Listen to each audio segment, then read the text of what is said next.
Imagine um jovem que abandonou tudo em um único instante.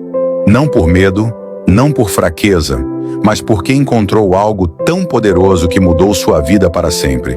Essa é a história de João Marcos, o homem que passou de desertor a gigante da fé. E antes de continuar, segue o perfil, curte esse vídeo e comenta aqui embaixo o que você acha dessa história incrível. Marcos era apenas um rapaz de Jerusalém, provavelmente de uma família abastada, que tinha tudo para viver uma vida comum e confortável. Mas quando Jesus foi preso no Getsemane, algo extraordinário aconteceu.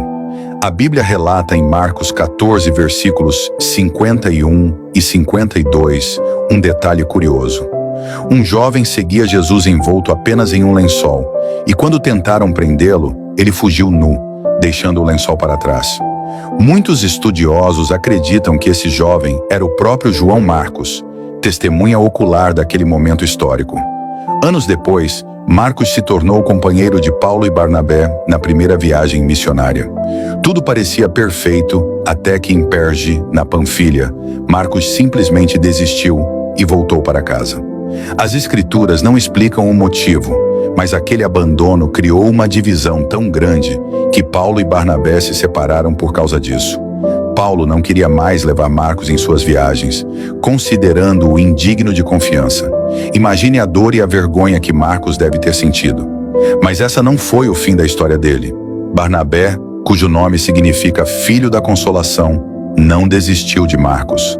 Ele viu potencial onde Paulo viu fraqueza. Ele investiu tempo, ensinou, corrigiu e restaurou aquele jovem fracassado. E o que aconteceu depois é de arrepiar. Marcos se tornou tão confiável, tão transformado, que anos mais tarde o apóstolo Paulo, o mesmo que o havia rejeitado, escreveu de uma prisão em Roma pedindo a Timóteo que trouxesse Marcos porque ele era útil para o ministério. Não apenas útil, mas essencial. E tem mais. Marcos se tornou o companheiro próximo do apóstolo Pedro, que o chamava carinhosamente de meu filho. Foi através dos relatos de Pedro que Marcos escreveu o segundo evangelho do Novo Testamento, um dos livros mais importantes da Bíblia, lido por bilhões de pessoas ao longo de 2000 anos. A história de Marcos nos ensina que um fracasso não define quem você é. Aquele jovem que fugiu nu no jardim do Getsemane, que abandonou Paulo na primeira dificuldade, se tornou um pilar da igreja primitiva e autor inspirado das Escrituras Sagradas. Sabe por quê? Porque ele teve coragem de recomeçar. Porque encontrou alguém que acreditou nele quando todos os outros duvidaram. Porque não deixou a vergonha do passado roubar o propósito do seu futuro. Marcos poderia ter ficado em Jerusalém, vivendo com o peso da rejeição de Paulo, mas ele escolheu se levantar. E Deus não apenas restaurou Marcos, ele o promoveu. O Evangelho de Marcos é conhecido por sua objetividade e intensidade, mostrando Jesus como o servo que veio para servir e dar sua vida em resgate por muitos. Cada palavra escrita por Marcos ecoou através dos séculos, fortalecendo a fé de incontáveis gerações.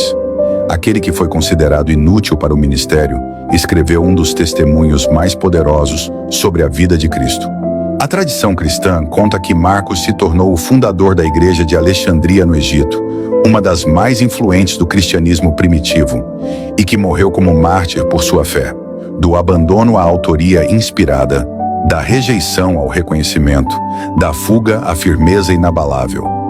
Essa é a jornada de transformação de João Marcos.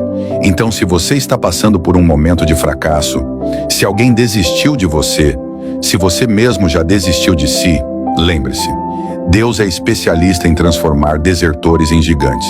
Sua história ainda não terminou. O que parece o fim pode ser apenas o começo da sua maior vitória. Curte